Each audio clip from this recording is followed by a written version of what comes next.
എല്ലാവർക്കും vice on ഫുട്ബോളിലെ മറ്റൊരു വീഡിയോയിലേക്ക് സ്വാഗതം. ഈ ഒരു വീഡിയോയിൽ നമ്മൾ നോക്കാനായിട്ട് പോകുന്നത് നമ്മൾ കഴിഞ്ഞ ദിവസം ചെയ്തിട്ടുണ്ടായിരുന്ന റയൽ മാഡ്രിഡ് vs ആ ഒരു വിവാദ മത്സരം അൽമേരിക്കെതിരെയുള്ള ആ ഒരു മത്സരത്തെ കുറിച്ചിട്ടാണ്.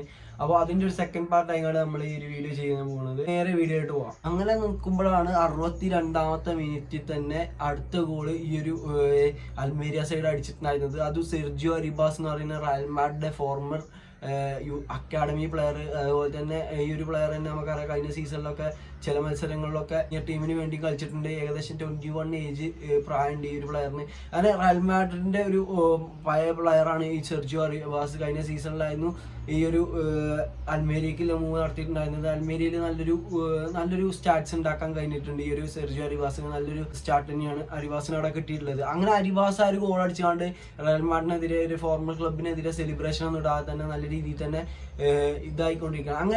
അങ്ങനെ വരുമ്പോഴാണ് ആ ഒരു ഗോളിന്റെ തുടക്കത്തിൽ ആ ഒരു ഗോള് ബെല്ലിങ്ങാമിന്റെ കയ്യിൽ നിന്ന് പോയിട്ടുണ്ടായിരുന്നത്. ബെല്ലിങ്ങാമിനെ അവിടെ അവരുടെ പ്ലെയർ ഫോളോ ചെയ്ത് അൽമേരിയൻ പ്ലെയർ ഫോളോ ചെയ്തിട്ടുള്ളതാണ്. ആ ഒരു ബാക്കിൽ നിന്ന് ബെല്ലിങ്ങാമിന്റെ മുഖത്തേക്ക് അടിച്ചെന്നുള്ള ആ ഒരു വാർ ചെക്ക് ചെയ്ത് കണ്ട് ആ ഒരു ഗോൾ കൺസിഡർ ചെയ്യാതെ അവിടെ ആ ഒരു പ്ലെയറിന് യെല്ലോ കാർഡ് കൊടുത്തുകൊണ്ട് റയൽ മാഡ്രിഡിന് ഫൗൾ വിളിച്ചാണ്.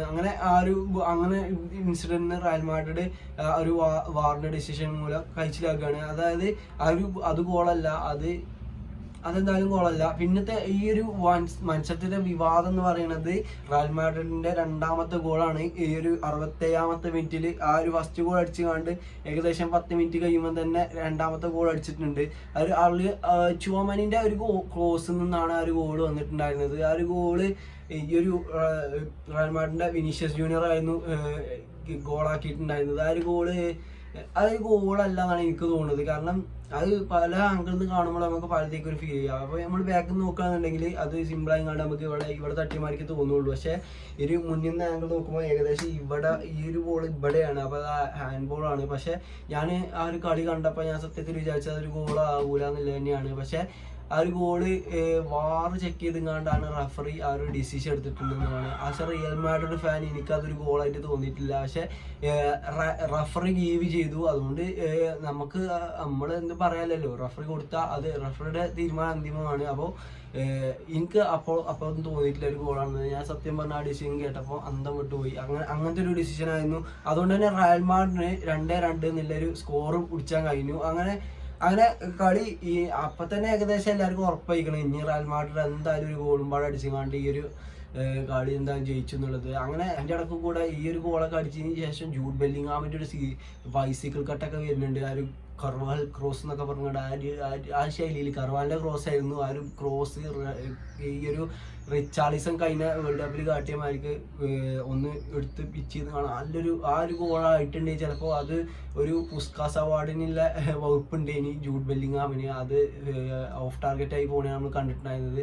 അങ്ങനെ കളി മുന്നോട്ട് പോവുകയാണ്. അതിൻ്റെ ഇടയ്ക്ക് കുറേ ലാഗ് ആക്കാൻ ശ്രമിക്കുന്നുണ്ട് കുറേ ആൾക്കാർക്ക് യെല്ലോ കാർഡ്. അങ്ങനെ കുറേ സംഭവങ്ങൾ മത്സരത്തിൽ നടക്കുന്നുണ്ട്. ഞാൻ പറയാൻ വിട്ടുപോയ പല കാര്യങ്ങളും ഉണ്ടാവും. അങ്ങനെ കളി മുന്നോട്ട് പോവുകയാണ്. പിന്നെ ലാസ്റ്റ് ഗോൾ വരുന്നതെന്ന് പറഞ്ഞാൽ ഏകദേശം 10-11 മിനിറ്റ് ആഡ് ഓൺ ടൈം ഉണ്ടായിരുന്നു. അപ്പോൾ ഇതൊരിക്കലും റഫറിനെ ബ്ലെയിം ചെയ്യാൻ പറ്റില്ല. കാരണം ഈ ഒരു ആഡ് ഓൺ ടൈം കൊടുത്തതെന്ന് പറഞ്ഞാൽ ഈ ഒരു അൽമേരിയൻ പ്ലേയേഴ്സൊക്കെ നല്ല രീതിയിൽ തന്നെ ലാഗ് ആക്കിയിട്ടുണ്ടായിരുന്നു കളി. ആ ഒരു ഫൗള് അങ്ങനെ ഓരോരോ ഇതിന് ഇൻസിഡൻറ്റ് നല്ല ടൈം എടുത്ത് കണ്ടായിരുന്നു ചെയ്യുന്നത്. അത് നമുക്ക് തന്നെ പ്രഡിക്റ്റബിൾ ആണ് അത്ര ആഡ് ഓൺസ് കൊടുക്കുന്നുള്ളത്. കാരണം അത്രയും ടൈം വേസ്റ്റ് ആക്കി കാണാനുണ്ട്. കളീൻ്റെ ഒരു 10-11-12 മിനിറ്റ് ഒക്കെ ഈ ഒരു അൽമേരിയൻ പ്ലേയേഴ്സ് എങ്ങനെയൊക്കെയോ അവർക്ക് വേറെ രക്ഷയല്ല, അത്രേ ഉള്ളൂ. അവരെ ബ്ലെയിം ചെയ്യാൻ പറ്റൂല. കാരണം അങ്ങനെയാണ്. അങ്ങനെ 11 മിനിറ്റ് ആഡ് ഓൺ ടൈം കൊടുക്കുകയാണ്. അതിനുശേഷം റയൽ മാഡ്രിഡ് വീണ്ടും സ്കോർ ചെയ്യണ നമ്മൾ കണ്ടിട്ടുണ്ടായിരുന്നത്. ഈ ഒരു ഗോൾ എന്ന് പറയുകയാണെന്നുണ്ടെങ്കിൽ കമവിംഗിന്റെ അടുത്ത് നിന്നാണ് ആ ഒരു ബോൾ വരുന്നത്. കമവിംഗ പോയി എന്ന് വിചാരിച്ച ബോൾ ബെല്ലിങ്ങാമിന് കൊടുക്കുകയാണ്. ബെല്ലിങ്ങാം അപ്പം തന്നെ ആ ഒരു ലെഫ്റ്റ് വിങ് കൂടെ അതിന് അറ്റാക്ക് വന്നിട്ടുണ്ടായിരുന്നത്. ആ ഒരു വിങ്ങാണ് ചേഞ്ച് ചെയ്യണത് നമ്മൾ കണ്ടിട്ടുണ്ടായിരുന്നത്. അത് നേരെ കർവാലിന് കൊടുക്കുകയാണ്. കർവാൽ നേരെ കൊടുങ്ങാണ്ട് ആ ഒരു ഫ്രാങ്കാസിക്ക് കൊടുത്തു. ഫ്രാങ്കാസി ആ ഒരു ക്രോസ് ഇട്ടിക്കുകയാണ് ചെയ്തിട്ടുണ്ടായിരുന്നത്. ഫ്രാങ്കാസിന്റെ ക്രോസ് ബെല്ലിങ്ങാമിന്റെ തലയിലേക്കാണ് വന്നിട്ടുണ്ടായിരുന്നത്. ബെല്ലിങ്ങാം അത് നേരെ ഒരു ഫിനിഷ് ചെയ്യാതെ നേരെ കർവാലിനെ പിക്ക് ചെയ്യാണ്. കർവാല് നല്ല രീതിയിൽ തന്നെ ഫിനിഷ് ചെയ്തുകൊണ്ട് ആ ഒരു സെലിബ്രേഷൻ വിടുകയാണ്. അങ്ങനെ കളി 3-2 റയൽ മാഡ്രിഡ് വിജയിക്കുകയാണ്. അങ്ങനത്തെ നല്ലൊരു റിസൾട്ട് ഈ റയൽ മാഡ്രിഡിന് ഈ സൈഡിൽ ഉണ്ടാക്കാൻ കഴിഞ്ഞു. ഇനി ഗെയിം ചേഞ്ചസ് എന്ന് പറയുകയാണെന്നുണ്ടെങ്കിൽ ഞാൻ ആദ്യം തന്നെ പറഞ്ഞു ഈ ഒരു ബ്രാഹിം ഡിയാസിനെ സ്റ്റാർട്ട് ചെയ്യണമെന്നുണ്ടായിരുന്നു. അങ്ങനെ നാച്ചോനെ ചേഞ്ച് ചെയ്ത് കണ്ട് ബ്രാഹിം ഡിയാസിനെ കൊണ്ടുവരണം. അതായത് കഴിഞ്ഞ ആ ഒരു ഫസ്റ്റ് ഹാഫിൽ നാച്ചോ നല്ല രീതിയിൽ തന്നെ മിസ്റ്റേക്സുകൾ വരുത്തിയിരുന്നു. അങ്ങനെ പിന്നെ റോഡ്രിഗോനെ പിൻവലിക്കുകയാണ്, ഒരു സ്ട്രൈക്കറെ ഇൻട്രൊഡ്യൂസ് ചെയ്യാണ്, ഹൊസേലുവിനെ ഇൻട്രൊഡ്യൂസ് ചെയ്യാണ്.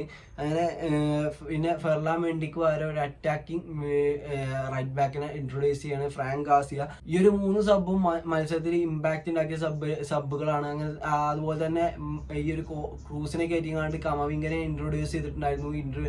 ആ ഒരു സബ്ബും ഇമ്പാക്റ്റഡ് സബ്ബാണ്. കാരണം ആ ഒരു 3ാമത്തെ ഗോളിൽ കമവിംഗന്റെ പങ്ക് ചില്ലറൊന്നുമല്ല.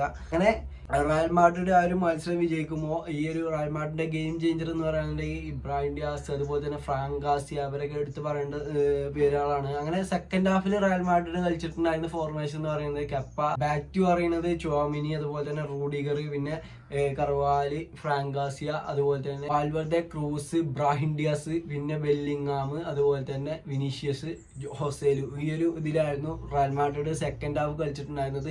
അപ്പോൾ ആൻസലോട്ടിക്ക് ഇതിൽ നല്ലൊരു ഈ ഒരു കംബാക്കിൽ ആൻസലോട്ടി നല്ല ആ ഒരു 3ാമത്തെ ഗോൾ അടിച്ചിട്ട് ആൻസലോട്ടി പോക്കറ്റിലും കൈയിട്ട് അവിടെ നിൽക്കുന്നു. അത്രേ ഉള്ളൂ ആൻസലോട്ടിക്ക് ആ ഒരു സംഭവം.